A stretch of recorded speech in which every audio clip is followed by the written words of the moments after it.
谢你伫即个良运天气变化真大的时阵，祝你永远保守阮有一个较无的心。恳求主你圣神运行伫阮的中间，互你的话语进入阮的心，互阮愿意照安尼来行。愿安尼祈祷，阮奉献奉主耶稣的名。阿门。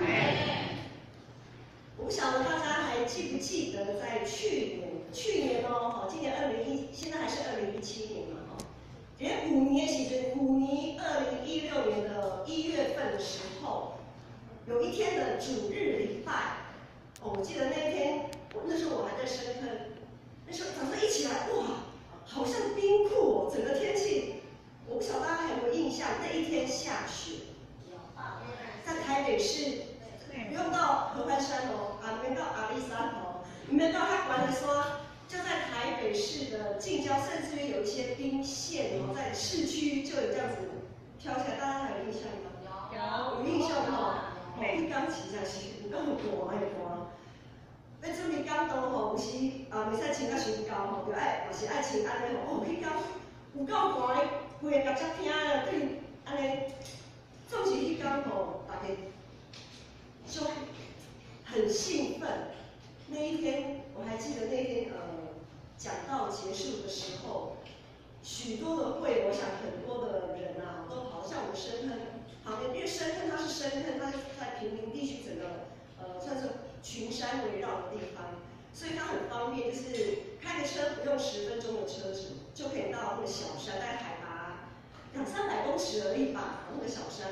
不用10分钟的时间就可以到那个小山的山顶，哇！在到山顶之前就开始飘雪，就很多熊他拿着雨伞这样很兴奋。这个是不用去跟人家人挤人，也可以在台湾，在这个亚热带的一个地区很难得可以碰到的一个情况。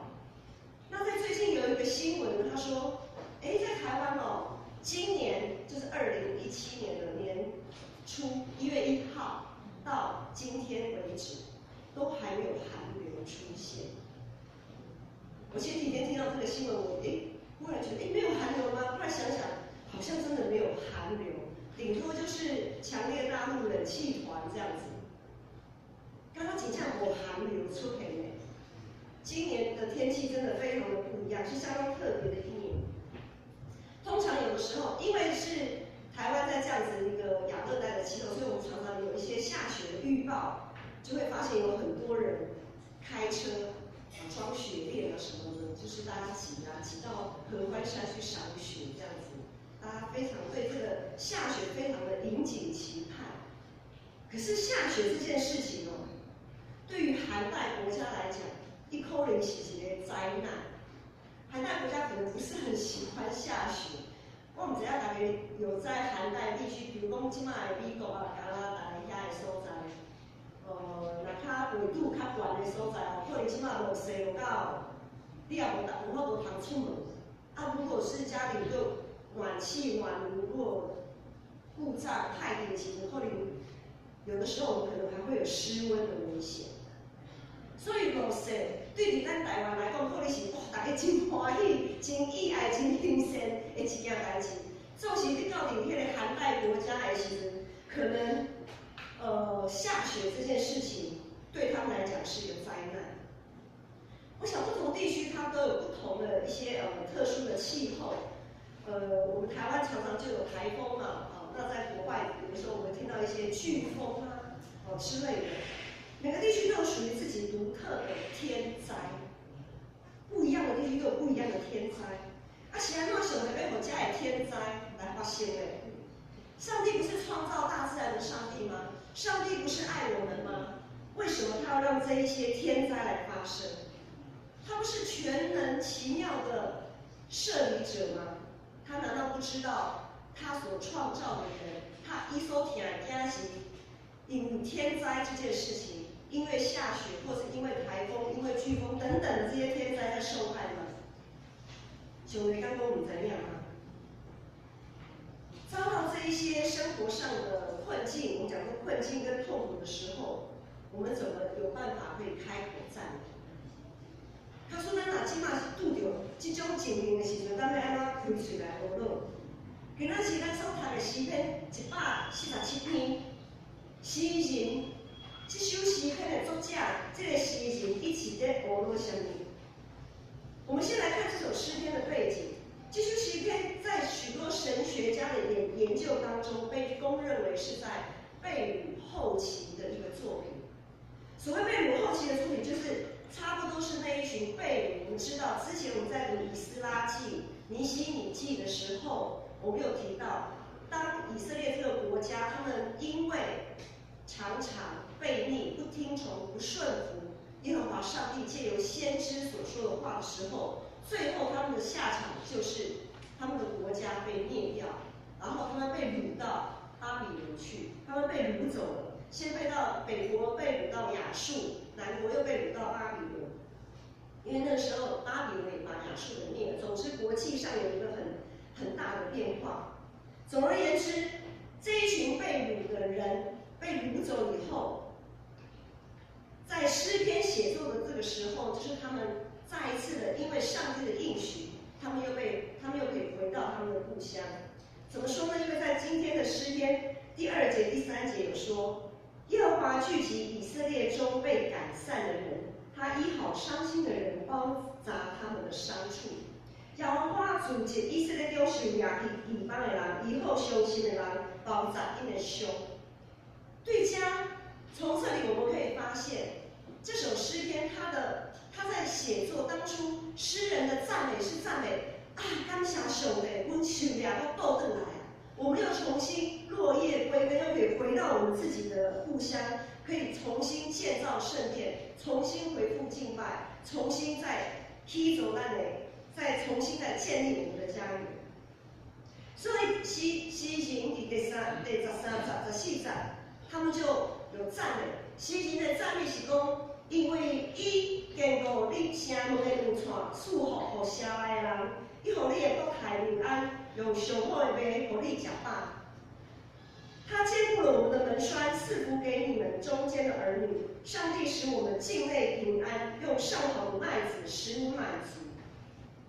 当他们在颂赞这一切的时候，当他们在欢呼赞美上帝的应许终于实现的那一刻，当我们在之前我们在读以斯拉记、尼希米记的时候，我们也知道。他们嘴巴上照样赞美哈利路亚，哈利路亚，欧罗熊的。可是呢，真正要落实、专注在自己的生命建造的人，其实并不多。不然他们就不会建造。咱近几年读的嘛，知影讲伊在起圣殿的时阵安怎？起的就想讲家己的生活真艰苦过。当他们在建造圣殿的时候，就想着自己的家，想着自己的产业。所以他们也没办法很专心的盖圣殿，他们一直在他们生活上的需要跟他们信仰上的建造这2件事情，他们一直不断的在挣扎、在拉扯、在冲突，他们一直没有办法专心的建造自己信仰、自己的属灵的生命，以至于他们重建的工程一直起起落落，有一搭没一搭的虎头蛇尾，叫做波涛喵七尾安。这是我们在之前的经文当中，在读以斯拉尼希米记的时候，我们知道的。上帝的应许实现了，大家都非常的开心，赞美主。可是却没有办法口说，我们讲做口唱心和哈，嘴安来讲啦，不过心里的那个信心跟盼望，迄个气力刚刚无法度对袂掉，迄个嘴讲真好。用嘴讲真简单，总是要做时，真正做大的困难。同样的事情也发生，以赛亚所有当先。我们在前几个礼拜从代降1、2、3主日这样子，一直到上个礼拜圣诞赞美礼拜，我们赞叹，我们感谢主，上帝在2000多年前。让他的独生爱子耶稣基督弥赛亚降生在这个世界上，带来一个全新的局面。不只是以色列人，上帝所拣选的这个族、这个民族得到上帝的特别的关爱，因着耶稣基督这个爱、这个祝福，扩及到了全到这个救恩。当我们在颂赞这一切的时候，我们是不是也要谨慎于自己生命上，是不是可以很坚定的来回应这一份爱，坚定的在我们属灵生命上的建造？我们是不是可以摆脱那一些过去在旧约时代那些以斯拉记、尼希米记记载那一群以色列人？我们可以摆脱他们过去的错误，我们可以有前车之鉴，看见他们过去的错误，然后我们现在谨慎警醒于自己的生命，也可以专心建造我们的信仰。在福音书的记载里面，耶稣总是教导门徒要定睛在自己内在的生命状态。亚瑟五公相应诶，亚瑟五告的公，不要忧虑吃什么喝什么，要先求神的国神的义。当我们先求神的国神的义的时候，这些东西他都要加给你们了。这是上帝的话，上帝的应允，咱都有要信。耶稣还说，不要怕那些能杀身体而不能杀灵魂的。咱有影在修行哦，咱圣经读总是咱有修行哦。连马太福音书第5章的时候，论到上帝论到一寡福气吼，我们讲说福气。耶稣讲，我即马先咱来小看一下马太福音书，咱手内若有圣经的人，我们手里如果有圣经，可以一起来翻马太福音第5章。马太福音第5章有论那个福气，我们讲说八福。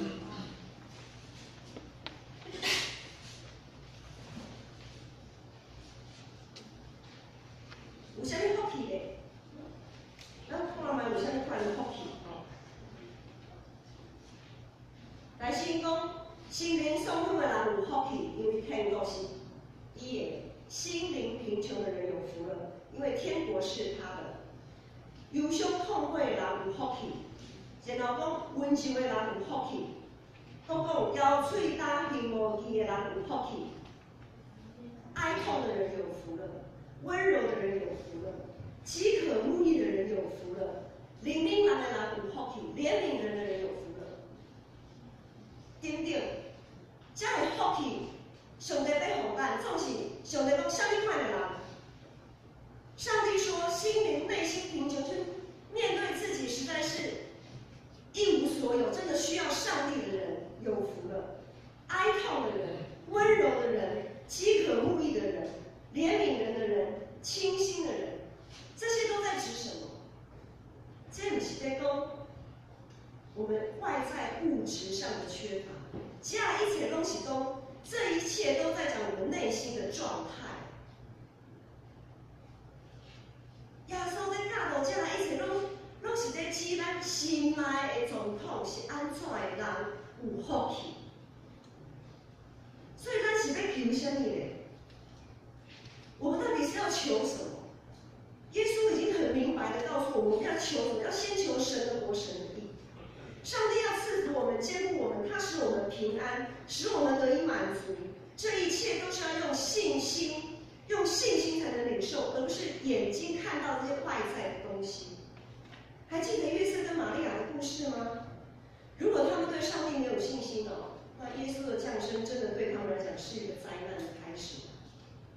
我们上个礼拜从主日讲到周五的舞会，故事有讲到说，耶稣降生的时候，在当时有个疑心病很重，统治他们犹太地区的一个罗马分封的王希律王。希律王的疑心病很重。耶稣降生的时候，就是这个希律王他在掌权的时候，他是罗马地区的一个王。当他听说有一些东方国士要来寻找那个新生王，也就是我们所知道的基督弥赛亚。当希律王知道有一些东方国士要来找他的时候，就吓得魂不附体啊，生怕他自己的王位哪一天就他的王冠就被摘了，所谓的把乌纱帽摘乌纱帽，他很害怕。于是他就在心中开始盘算要怎么样赶尽杀绝。所以呢，他有这个打算，要把2岁以内的小孩在当地的小孩通通杀掉，因为他不要有一个万一。但是呢，就在这个时候，上帝差派使者进入约瑟的梦里面，告诉约瑟说：“你要赶快带着玛利亚，带着耶稣逃难去，叫他赶快逃到埃及。”耶稣的降生对约瑟、玛利亚来讲，到底是什么？如果没有用信心，如果约瑟跟玛利亚他们的信心不够，他们没有信心，耶稣的降生对他们来讲真的是灾难。因为不但没有新婚的浪漫，也没有稳定的生活，最后还要变成通缉犯。因为他们逃难嘛，有家归不得，他们在埃及避难，避了一避就是好多年就过去。那些对上帝有信心的人常会说，灾难、困境是话中的祝福。不过，当我们正在经历一些苦难的时候，苦难就是苦难啊，怎么硬凹说是祝福嘞？就好像我们霜雪，今天的经文里面讲到霜雪落霜落雪这个代志，像这样极寒的气候、极地气候寒带地区的气候根本不适合人类长期居住。我们讲一般的人来讲，是不适合人长期居住的。如果我们没有所谓的暖炉啊、暖气设施啊，我想很难有人可以适合在那样子的气候来生活。那爱斯基摩人有特殊，上帝有给他们特殊的一些能力的，我们就先不谈。我们讲一般的人，我们会去赏雪，哦。如果没有万全的准备，其实真的是就活受罪。好多年前，我记得那时候我还很年轻的时候，应该是我还是学生的时候吧。有一年在那时候还有中影文化城，那时候有人造雪，那老师都兴趣了。老说去看人造雪啊，那种谁啊，没有机会出国赏雪，就是有人造雪的风华嘞，去体验一下下雪是怎么样一回事。因为没有经验嘛，又年轻，就想说就是这样，没有什么装备就进去了。当然进去看雪，他会给你一件羽绒外套，很厚的外套，那个厂商他们都会预备这样。一进去，要门票很贵，我记得那个时候好像要好几百块，可是那个时候好几百块是不得了的，花了好多钱进去，手我也要给他待个几个钟头才过瘾对不？可是呢进去无3分钟我就冻袂了啊，我就讲伊带是安怎？身上有保暖没有错，不过我的脚我的枕头我就是穿一般的袜子、球鞋，那个湿气有去赏过雪的人，那个都知道，那个湿气一旦进入那个脚，那个冻的脚趾头都已经没有感觉了，所以已经不敢再继续待下去，就只好赶快离开。你只能离开现场，然后到外面就回暖以后，那个雪衣就会感觉那个脚从没有知觉到有点麻麻的，然后到好像可以动这样子。所以如果我们要去赏雪，为什么我们像有些人带着很兴奋的兴趣去赏雪，或者我们讲说会去北极看极光啊那些，如果你没有万全的准备，或者说如果你对你的装备没有信心，你会去吗？可能不太敢。如果没有万全的准备，如果你对你的装备没有信心，我想没有错啦。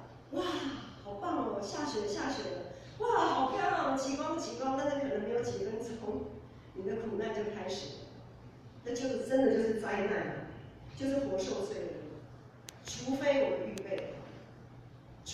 们预备好了，否则灾难就真的是灾难。今天的经文里面第16节、第17节说，耶和华降雪如羊毛，洒霜如灰烬，他持下冰雹如水渣，他发出寒冷，谁能当得起呢？伫大家的圣经有讲，伊落泡亲像幼鸟，伊透冷风，啥人挡袂了？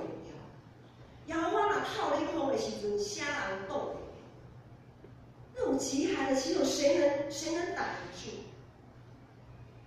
极寒的气候对人类来说，其实是一个杀伤力。对人啊，在人的眼光，从人的角度来看，是一个杀伤力，我们人体很难抵挡，很难承受。但对于整个大地的循环复苏，其实是一个新的契机。我看那个 Discovery 一些动物频道，在冰雪厚厚的冰雪覆盖的下面哦，还是有很多生物在那边活动呢。霜雪覆盖厚厚的雪的下面，生命力还是很强，还是很有生机的。虽然在我们人来看是非常很难以忍受的这样子的一个环境，但是呢，很多有害的物质也因为霜雪被破坏掉。当上帝一出令，给咱是个经文讲，一个命令，这个就拢引起，伊起风水起来。当这一切都融化，当上帝一吩咐，这一些霜雪冰冻的都融化，水电流动，万象更新，万物复苏，新的循环又再一次的来临。我们就好像说是安息也好，说是冬眠也好，这不是以人类有限的本位主义，也不是以人类有限的眼光可以了解。若是以物种的眼光啊，若是以万物的眼光来看，他们会赞叹：哇，这些霜雪好得不得了！因为这些霜雪覆盖了、洗净了人类因为贪婪所造成许多的污染。这些霜雪在人来看可能是灾难，但是对万物的复苏，他们会觉得哈利路亚，感谢赞美主。万物也可以赞叹啊，不是只有人可以赞叹，万物也在赞叹生生不息。上帝赐给他们四季的循环。我们有时候会因为我们的骄傲没有办法看透，我们实在没有办法单独的活在这个世界上，我们无法单独活在地球上，然后我们就一直不断的扩张自己的境界领域，好像是我们才是唯一配得恩典的那个生命。对于生物有研究，有一些要说有什么研究啊，有一些基础概念的人都知道，我们人类是在食物链的最顶端。我们之所以在食物链的最顶端，就是因为在食物链下面这些阶层，金字塔。如果说我们是金字塔最顶端，就在下面金字塔底部这些，有这么多的动植物在努力维持我们人类的生存。我们人类之所以生存，是因为他们的努力，当然也有上帝的手给压力，也有上帝的护佑。动植物它们充满了生命、能量跟元素。其实我并不是很赞成有一些人说，因为不杀生而吃素。有些人说，我吃素，因为我觉得不杀生，所以我吃素。我不是很赞成这样子的想法，不是因为宗教的关系，而是因为我认为有种过菜的人都知道，或者不要种菜啊，我们小学生都有种绿豆、绿豆、红豆、黑豆，每一样蔬菜。每一个种子，它都有它的生命力啊！谁说吃素就是不杀生呢？我觉得他们都有他们的生命力，他们的生命是非常强的。一个枯枝插下去，它或许都会有新的嫩芽跑出来。谁说他们没有生命力？上帝用他所造，但是上帝喜悦用他的所造来供应我们的需要，维持我们基本的生命。但是我们往往轻忽了这一切，我们不够尊重这一切生命，这才是我们的问题。不是说吃素就不杀生，而是我们是不是有尊重，我们是不是有敬畏上帝给我们的创造。我们常常只看见自己狭隘的需要，就想占地为王，要赶尽一切干扰我们的东西，生怕他们会，好像生怕他们会一只这样子，让我们的生活受限，就好像希律王一样，成天担心受怕，不晓得担心什么。霜雪覆盖中有它的寂静，有它的安静。特别是我们很多时候，我们不想要这样子的情况，我们不想要有困境，我们不想要在生命当中经历一些难处。但是往往我们生命中的难处，就好像霜雪覆盖大地，有的时候我们生命经历的一些难处，是为了要让我们停下来思考生命的意义。就好像四季循环有冬眠，我们看见上帝所创造的这些四季循环，让我们来思考，上帝要我们如何来管理这个世界，如何思考我们生命的意义，如何思考上帝赋予我们的使命。这是一个契机。其实我们碰到困难，在我们人生当中碰到苦难、碰到困难的时候，其实是一个新契机啊。若我们预备好了，我刚才讲到，若我们预备好了，即便面对困境，我们就依然能够发出赞叹。如果我们没有预备好，困境，那毫无疑问的，那就一定是灾难。那么我们要预备什么呢？我们去寒冷的地方，我们要预备自己的装备。那面对我们人生的困境，我们要预备什么呢？人生不如意十之八九，我们要如何预备才能使我们可以顶住一次又一次的风浪，然后可以说，上帝赐福予咱，见到咱，伊予咱的平来平安，搁予阮会当挽救。我们怎么样可以在面对苦难的时候说，上帝啊，你感谢你赐福我们，感谢你坚固我们，感谢你使我们平安，使我们得以满足。只要我们好好建立自己，建立我们自己本身，我们的家庭、我们的教会、我们的社会、我们的国家，就会有一个正向的循环，一直不断的被建立起来。我们的信仰，我们被上帝呼召，我们被上帝拣选。信仰就是我们要建立这一切的基础。我们是这世界的一个模范。就好像当初在旧约时代，上帝拣选以色列百姓，以色列百姓的信仰生活就是一个典范。他们错过了，他们失落了他们信仰生命可以成为典范的这样子的一个机会。所以上帝差派他的独生爱子耶稣基督，重新他要全世界的人类都可以经历这样子的恩典，他要让全世界的人都可以在这样子的典范，在这样子的生命力当中，可以不断的有一个正向的循环。今天上帝呼召我们成为一个基督徒，就是让我们在万民当中成为一个典范。基督耶稣是我们的元帅，我们要预备的就是接受上帝对我们的邀请，对我们一次又一次的呼召。我们要用我们的信心来度过风浪，用信心来赞叹，来度过我们的每一天。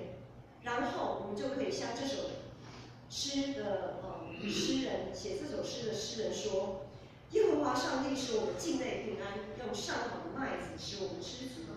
那上好的麦子是什么？上好的麦子不是我们的事业有成，上好的麦子不是我们有多好的收入，上好的麦子不是我们有多么棒的学业，有多么和乐的家庭。上好的麦子是耶稣基督。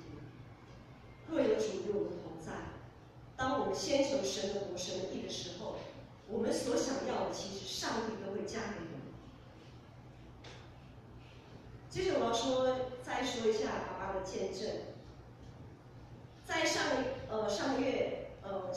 礼拜爸爸受洗，可是是在在11月中的时候有一次很偶然的机会，我就问爸爸说：“爸爸，你什么时候要受洗啊？”这样子，那个时候还不知道他身体的状况。曾经有好几次的邀请，爸爸都拒绝。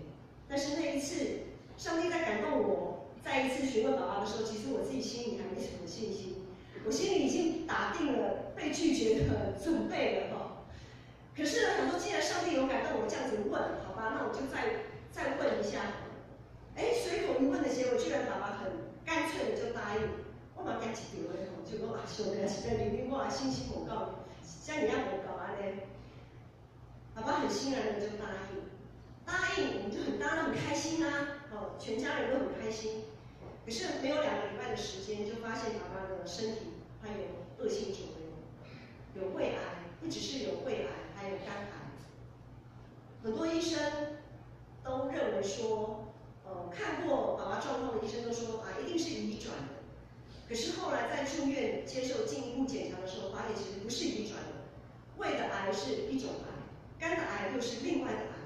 医生说这是很特别的，而且在胃部的癌，整个胃其实已经遍满了肿瘤，但是爸爸却没有特别的不舒服，他还是一样能吃，他只是偶尔会觉得胃闷闷的，这样子而已。医生都看为奇妙，他那个肿瘤没有塞到贲门，也没有塞到幽门，就是没有塞到胃的入口，也没有塞到胃的堵住胃的出口，所以那个食物还是可以通。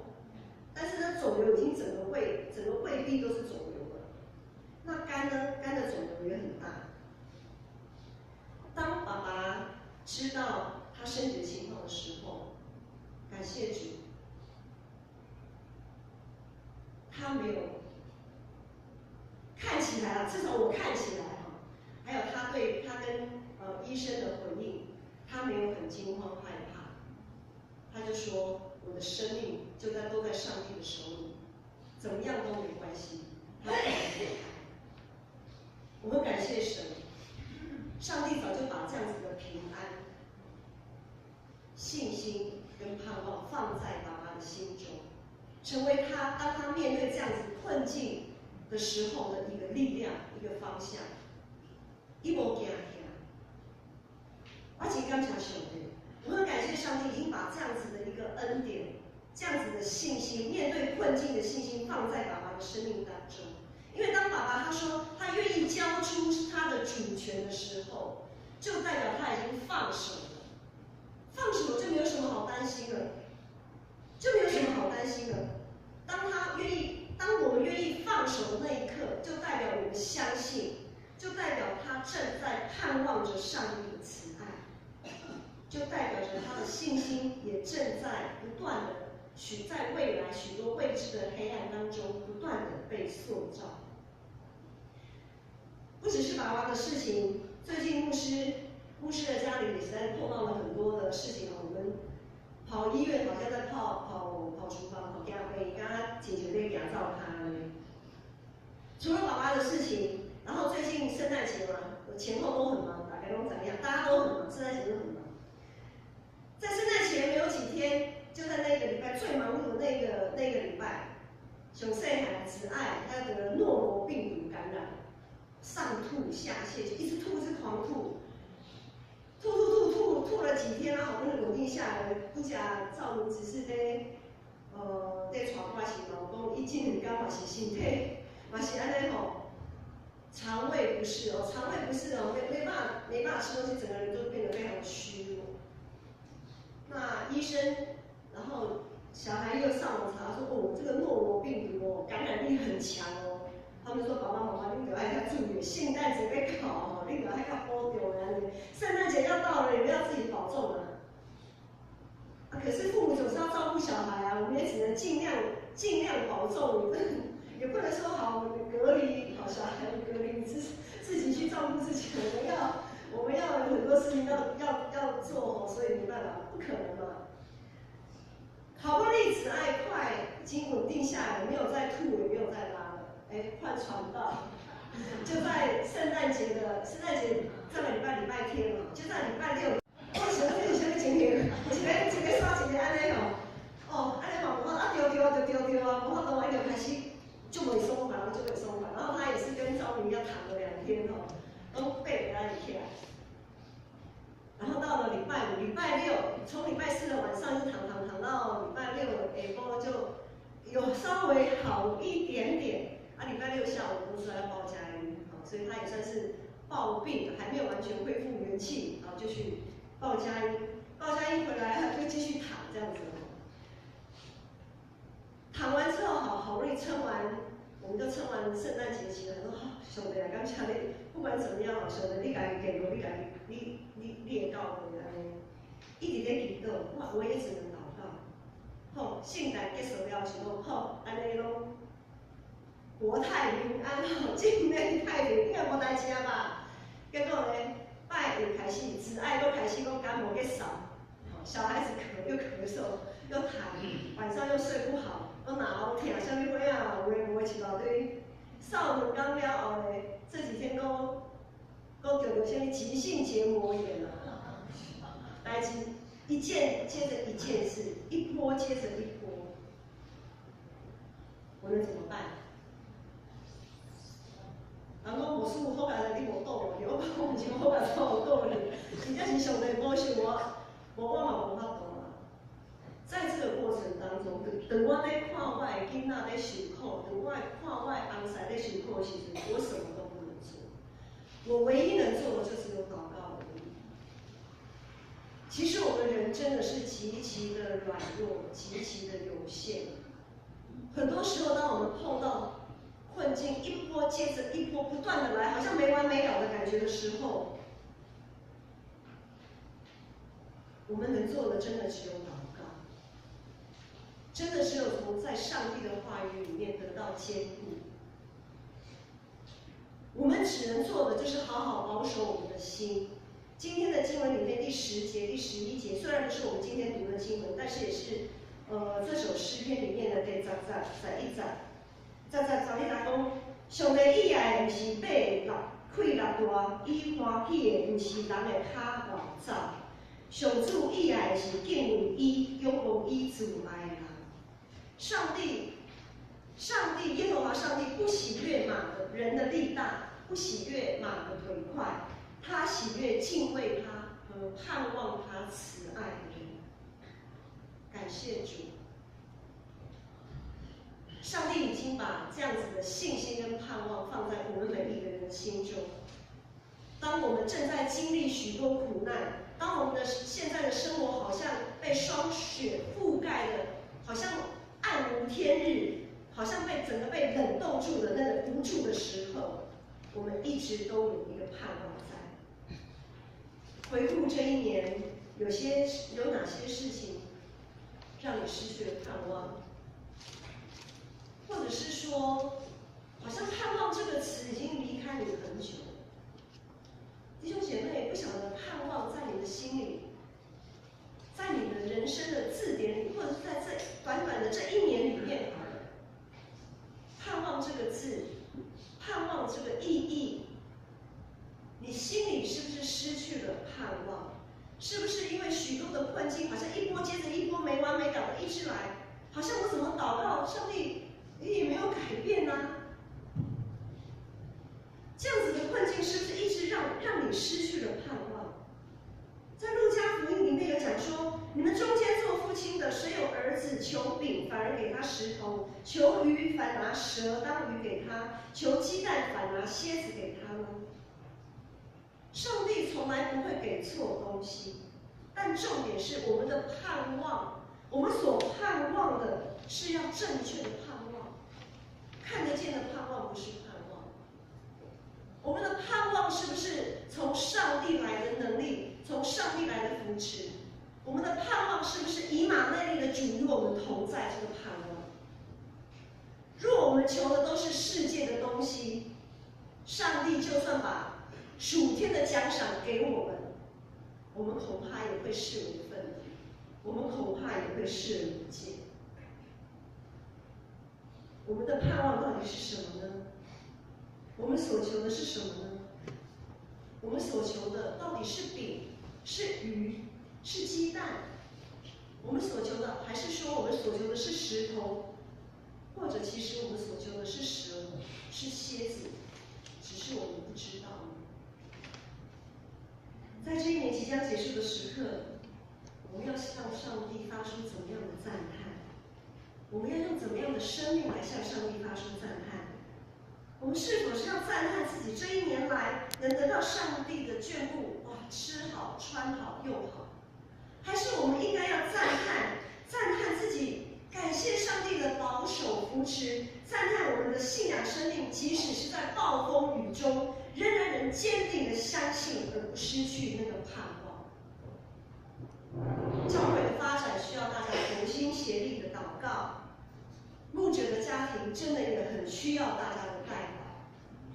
牧师不是什么特殊的人，我从来不主张我们身为牧者是那种好像怎样蛮有能力啊，可以什么怎样有任何的神迹怎样的，这不是我的神学观。